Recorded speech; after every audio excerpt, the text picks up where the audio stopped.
Good afternoon बच्चों। आज हम पढ़ेंगे कॉम्प्लेक्स। तो ये जो कॉम्प्लेक्स नंबर है ना, बहुत ही इंपॉर्टेंट टॉपिक है 11th के पॉइंट ऑफ व्यू से। अभी 10th तक तो है ही नहीं बिल्कुल भी, लेकिन 10th तक भी कहाँ मिलेगा? क्वाड्रेटिक इक्वेशन में। बहुत ही बढ़िया, बहुत शानदार। एक गूंगा बैठा है सामने, वो बता सकता है। ठीक है, तो अगर मैं आपको बताऊं कि हमने बचपन में पढ़े दो तरह के नंबर होते हैं हमारे। कौन से वाले? एक होते हैं पॉजिटिव नंबर और एक होते हैं नेगेटिव नंबर। अगर मैं मानता हूं कि x की वैल्यू 2 है, तो एक्स स्क्वायर कितना होगा? बोलो। 2 का स्क्वायर, जो कि होता है 4। अगर मैं मानता हूँ x की वैल्यू माइनस में, भाई पॉजिटिव और नेगेटिव दो ही तो वैल्यू हो सकती है x के। ठीक है, और अगर मैं फिर x का स्क्वायर निकालूं तो -2 इंटू -2, जो कि आएगा अगेन 4। एक्स स्क्वायर कितना आएगा? इसीलिए एक्स स्क्वायर 4 है, और जब हम रूट करते हैं तो प्लस माइनस लगा देते हैं। प्लस माइनस हम लोग लगा देते हैं। ओके, क्योंकि हमें नहीं पता होता वो किसका स्क्वायर दे रखा है, प्लस का या माइनस का। अब जैसे कि मैं आपको बताता हूँ एक बहुत ही शानदार equation, x square plus 1 is equal to 0। तो यहाँ पे एक्स स्क्वायर क्या आएगा? -1। क्या आएगा? -1। बस ये बताओ, क्या ऐसा हो सकता है? हमने पढ़ा अगर पॉजिटिव है तो भी एक्स स्क्वायर पॉजिटिव रहेगा, अगर नेगेटिव है तो भी एक्स स्क्वायर पॉजिटिव रहेगा, और यहाँ पे मैं देख रहा हूँ कि एक्स स्क्वायर नेगेटिव आ गया, तो ये तो फिजिबल नहीं हुआ। तो इसी को कहा जाएगा कि ये तो मैथ से अलग है, तो इसको रियल ना कह के इसको इमेजिनरी नंबर्स कह देते हैं। ठीक है, और तो आपने देखा होगा कि हम लोग डिस्क्रिमिनेंट निकालते हैं। हम लोग क्या करते हैं? डिस्क्रिमिनेंट निकालते हैं, जिसकी वैल्यू बी स्क्वायर -4ac होता है, और हमें रूट डी निकालना होता है फॉर्मूले में। तो हम देखते हैं कि अगर डी नेगेटिव आ गया तो हम लिख देते हैं इमेजिनरी नंबर्स, इमेजिनरी रूट्स। क्या लिख देते हैं? Imaginary roots. नहीं लिखते तो अनरियल रूट्स लिखते हैं। कंडीशन से याद है ना कि डी अगर 0 से छोटा आ गया तो क्या होगा? इमेजिनरी रूट्स हो जाएंगे। ठीक है, ओके।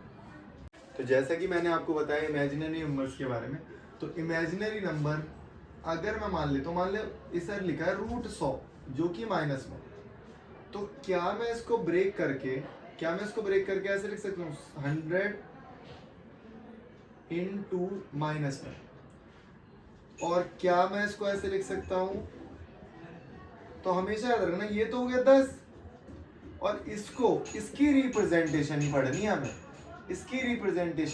हमें। इसको कहा जाएगा √1 को आयोटा।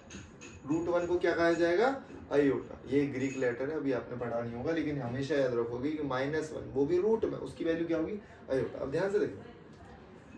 ओके, अगर मैं बोलूं आयोटा स्क्वायर, इधर देखो, आयोटा की वैल्यू जब मुझे पता है √-1, अगर मैं बोलूं आयोटा स्क्वायर -1, अगर मैं बोलूं आयोटा क्यूब, तो मैंने देखा है आयोटा क्यूब मतलब आयोटा का स्क्वायर इंटू आयोटा, और आयोटा का स्क्वायर -1 है, इसको लिख सकता हूं मैं माइनस आयोटा, है ना। और आयोटा का 4, आयोटा की पावर 4, आयोटा का स्क्वायर इंटू आयोटा का स्क्वायर, तो ये हो गया भाई -1 इंटू -1, इसका मतलब 1। तो यहाँ पे मैंने देखा यार एक चेन सी बन रही है। अच्छा, आयोटा 5 बताना क्या होगा? आयोटा 4 इंटू आयोटा, आयोटा 4 मेरा 1 है, तो ये आयोटा, फिर से आयोटा, मतलब ये इसे कहते हैं साइक्लिसिटी। जो कि हमने पढ़ी होगी बचपन में, तो नहीं पढ़ी होगी यार, 12th के बाद है तो साइक्लिसिटी, कि नंबर्स जो है जिनके यूनिट डिजिट रिपीट होते हैं। यूनिट डिजिट क्या होते हैं? रिपीट होते हैं। उसी प्रकार आई स्क्वायर, आई क्यूब, I4, I5, I6। तो अगर मैं बात करूं आई, बताओ क्या होगा?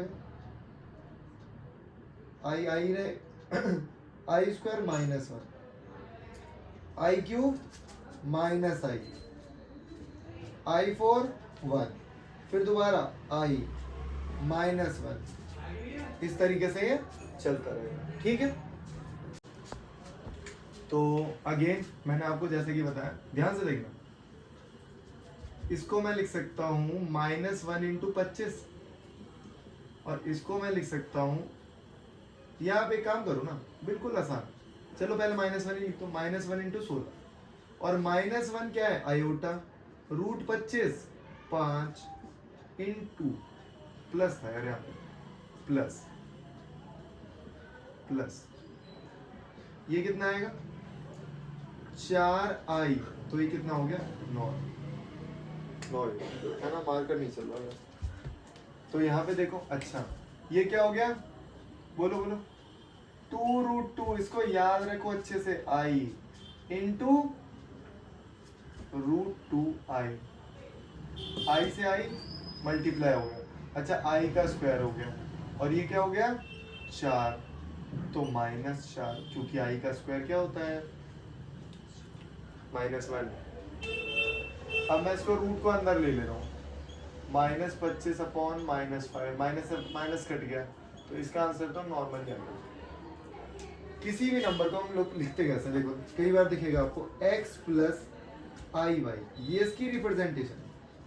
अगर ये लिखा है, ये लिखा है, तो इसमें याद रखना अगर ये लिखा है ना, और मेरे को इसको इससे कंपेयर करना है, क्योंकि इसमें तो पूरा पूरा रियल पार्ट है, तो मैं लिखूंगा -4i 0, और अगर मुझे इसे कंपेयर करना है तो मैं लिखूंगा 0 प्लस 9i।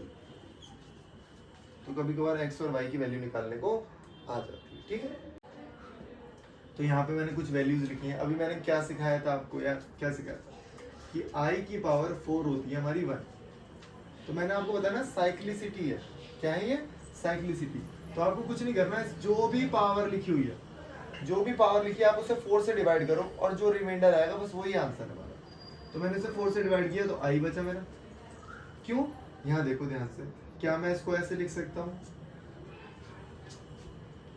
लिख सकता हूँ, पावर प्लस हो जाती है ना, तो 25 आ गया।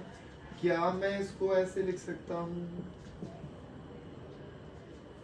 और i की पावर 4 मेरा 1 होता है, और 1 की पावर कुछ भी करो तो वो सेम ही रहेगा, i आ गया। और ये आ गया i स्क्वायर, जो कि होता है -1। इसको पावर को डिवाइड करो, बताओ बताओ, ट्राई करो बेटा, ट्राई करो। तो मैंने देखा कि अगर आप इसे लिखोगे तो ये 100 + 1 होगा, मतलब है i की पावर -1, i की पावर -1। अब क्या करूँगा, दो तरीके हैं मेरे पास। i की पावर -1 है क्या एक्चुअली, ये तो 1/i है, इसे मैं करूँगा रैशनलाइज। क्या करूँगा इसे, रैशनलाइज, ठीक है। तो मैंने देखा ये तो आ गया -1, i स्क्वायर आ गया ना, माइनस को ऊपर भेज दो, माइनस, तो ये हो गया हमारा -1। i की पावर अगेन, ये वाला तो आप ही करोगे, ये वाला आप ही करोगे, तो बता देता हूँ फिर, -i। अब इसे नीचे लिखोगे 1/i3, और i3 की वैल्यू बताओ क्या होती है, i -i। अब इसे ऊपर लेके जाओ, अब फिर रैशनलाइज करना पड़ेगा, फिर से रैशनलाइज करना पड़ेगा, माइनस को ऊपर लेके जाओ, बताओ बताओ। दो तरीके हैं वैसे यहाँ पे इसको करने के। मैंने बोला i/i, तो ऊपर i, ये हो गया -i का स्क्वायर, जो कि होता है -1, और आंसर आ गया इसका i, ठीक है, ओके। तो देखो बच्चों, अभी मैंने आपको बताया कुछ नहीं करना, यहाँ पे कंपैरिजन करना है। तो मैंने बताया x की वैल्यू क्या होगी ये, और y की वैल्यू क्या होगी 7। बिल्कुल यहाँ पे भी ये क्वेश्चन है कि दोनों को कंपेयर करना है। मैंने कहा 4x, मतलब रियल नंबर को आपको रियल नंबर से कंपेयर करना है, तो 4x = 3, x = 3/4, ओके।